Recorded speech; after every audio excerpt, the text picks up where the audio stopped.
ये आकाशवाणी रायपुर है। प्रादेशिक समाचार बुलेटिन के साथ मैं विभाष कुमार झा।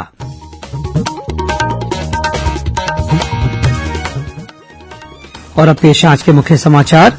राज्य के 13 जिलों में लॉकडाउन की अवधि बढ़ाई गई। दंतेवाड़ा जिले में आज से लागू की गई पूर्णबंदी। कांकेर और नारायणपुर में भी कल से लगाया जाएगा लॉकडाउन। प्रदेश में होम आइसोलेशन के 55 वर्ष से अधिक आयु वाले गंभीर कोरोना मरीजों को बेहतर इलाज के लिए अस्पताल में भर्ती कराया जाएगा।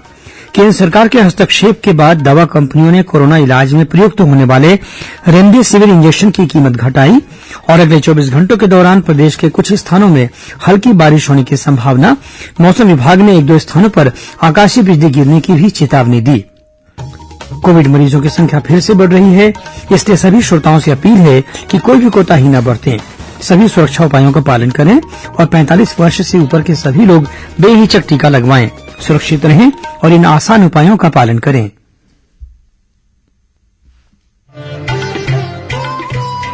कोविड-19 से बचाव और सुरक्षित रहने के 3 उपाय। मास्क लगाएं, 2 गज दूरी है जरूरी, सुरक्षित दूरी रखें, हाथ और मुंह साफ रखें।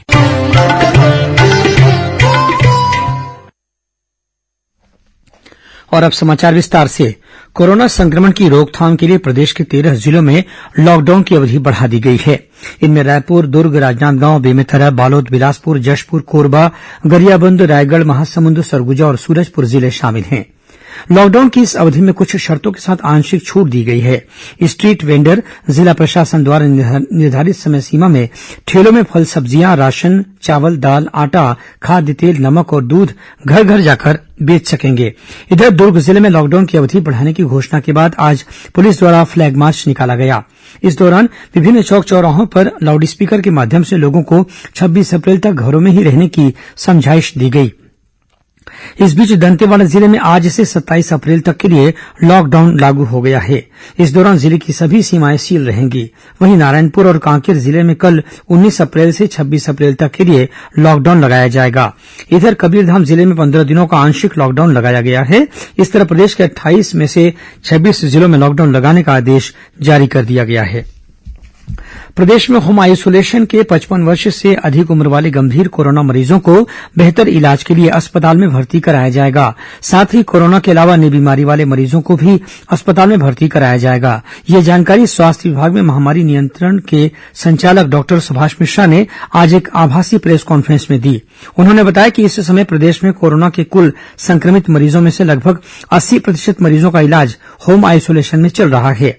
उन्होंने बताया कि अभी तक होम आइसोलेशन के 8,889 और कोविड सेंटरों के करीब 1,000 गंभीर मरीजों को अस्पतालों में भर्ती कराया जा चुका है।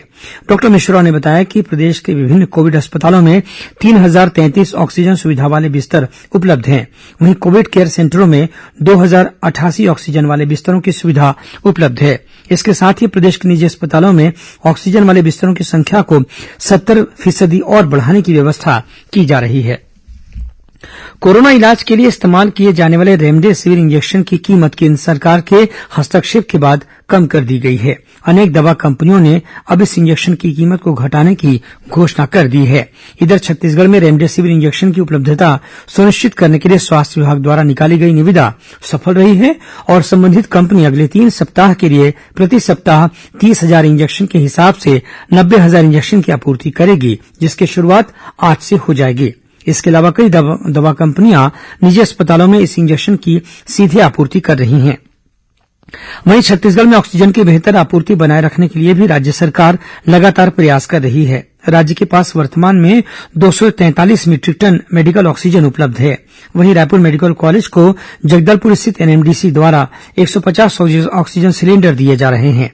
वहीं राजनांदगांव जिले को भी ऑक्सीजन के 150 सिलेंडर उपलब्ध कराए जा रहे हैं। इस बीच भाजपा के राष्ट्रीय उपाध्यक्ष और पूर्व मुख्यमंत्री डॉक्टर रमन सिंह ने राजनांदगांव के दिग्विजय स्टेडियम में शुरू हुए कोविड केयर सेंटर में 10 ऑक्सीजन सिलेंडर प्रदान किए हैं। वहीं राजनांदगांव जिले के प्रभारी मंत्री मोहम्मद अकबर ने पेंड्री स्थित शासकीय मेडिकल कॉलेज को 120 ऑक्सीजन सिलेंडर प्रदान किए हैं। इसके अलावा डोंगरगढ़ के जनकल्याण परिषद के सदस्यों ने निःशुल्क ऑक्सीजन सेंटर का उद्घाटन किया। इधर जगदलपुर के ढिमरापाल मेडिकल कॉलेज में नवनिर्मित ऑक्सीजन संयंत्र में उत्पादन शुरू हो गया है। इस संयंत्र में हर दिन 175 सिलेंडर ऑक्सीजन का निर्माण किया जा सकेगा। प्रदेश में कल कोरोना संक्रमण के 16,083 नए मरीजों की पहचान की गई। राज्य में यह अब तक का सबसे बड़ा आंकड़ा है। इसमें रायपुर जिले के 3,603 मरीज भी शामिल हैं। इन्हें मिलाकर प्रदेश में कोरोना संक्रमित मरीजों की कुल संख्या 5,32,000 से अधिक हो गई है। वर्तमान में राज्य में सक्रिय मामलों की संख्या 1,30,400 है। वहीं कल प्रदेश में कोरोना संक्रमण से 138 लोगों की मौत हो गई। इस बीच स्वास्थ्य मंत्री टीएस सिंहदेव ने बताया है कि कोरोना महामारी के प्रबंधन के लिए शासकीय और निजी क्षेत्रों में व्यवस्था सुनिश्चित की जा रही है। विभाग द्वारा शासकीय क्षेत्र में 13,000 ऑक्सीजन युक्त बिस्तरों की व्यवस्था उपलब्ध कराई जाएगी।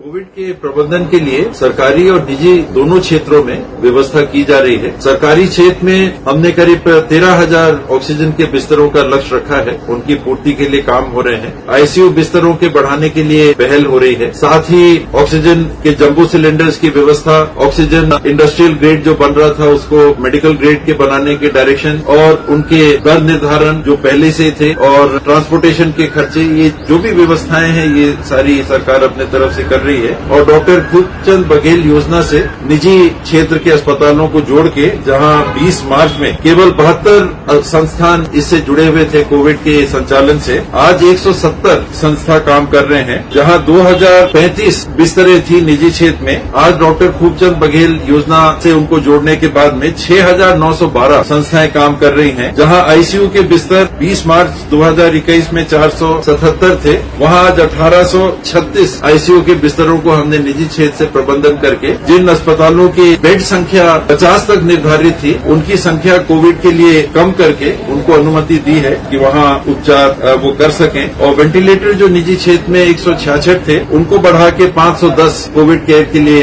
व्यवस्था भी हुई है। करीब 240% की वृद्धि ये 20 मार्च 2021 के बाद से हम लोगों ने पहल किया है और ये निजी क्षेत्र में भी जितनी और संभावना होगी और सरकारी क्षेत्र में भी हम लोग लगातार कोशिश कर रहे हैं। राज्य के दुर्गम और दूरस्थ अंचल तक स्वास्थ्य सुविधाओं के विस्तार पर जोर दिया जा रहा है।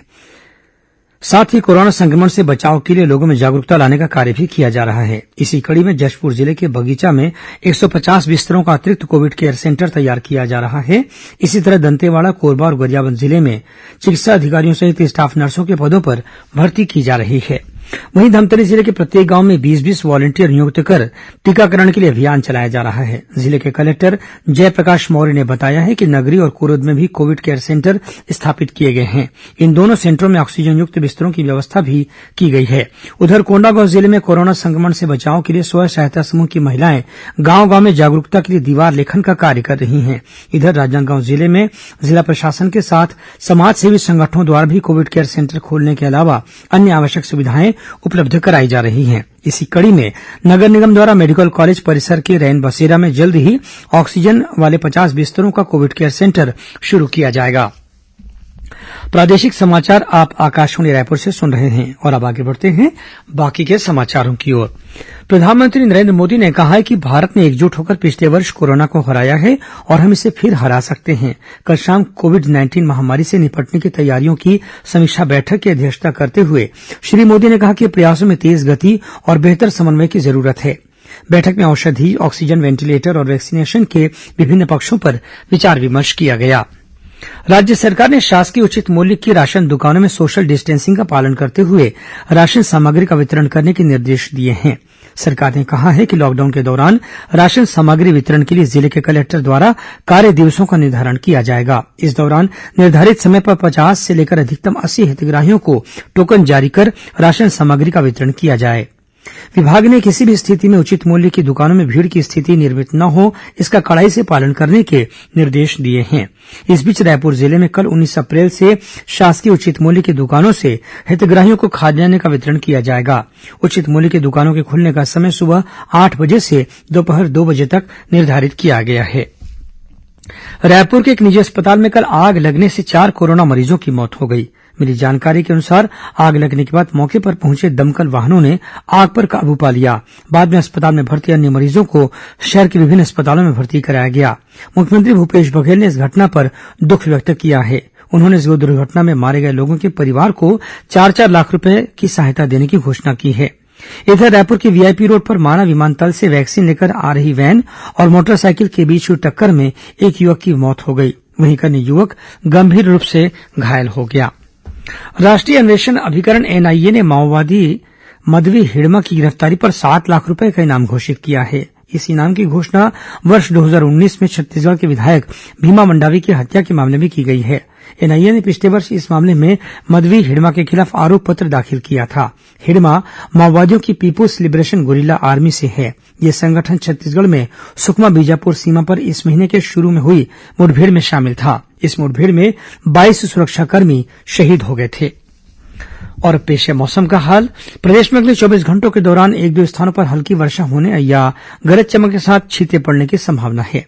मौसम विभाग से मिली जानकारी के अनुसार पूर्वी उत्तर प्रदेश और झारखंड के ऊपर कम दबाव का क्षेत्र बना हुआ है। इसके असर से प्रदेश के कुछ स्थानों पर बारिश होने और 1-2 स्थानों पर आकाशीय बिजली गिरने के आसार हैं।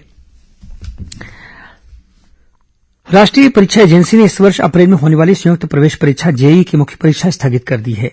केंद्रीय शिक्षा मंत्री रमेश पोखरियाल निशंक ने बताया कि कोविड महामारी की मौजूदा स्थिति को देखते हुए राष्ट्रीय परीक्षा एजेंसी ने इस परीक्षा को स्थगित करने का फैसला किया है।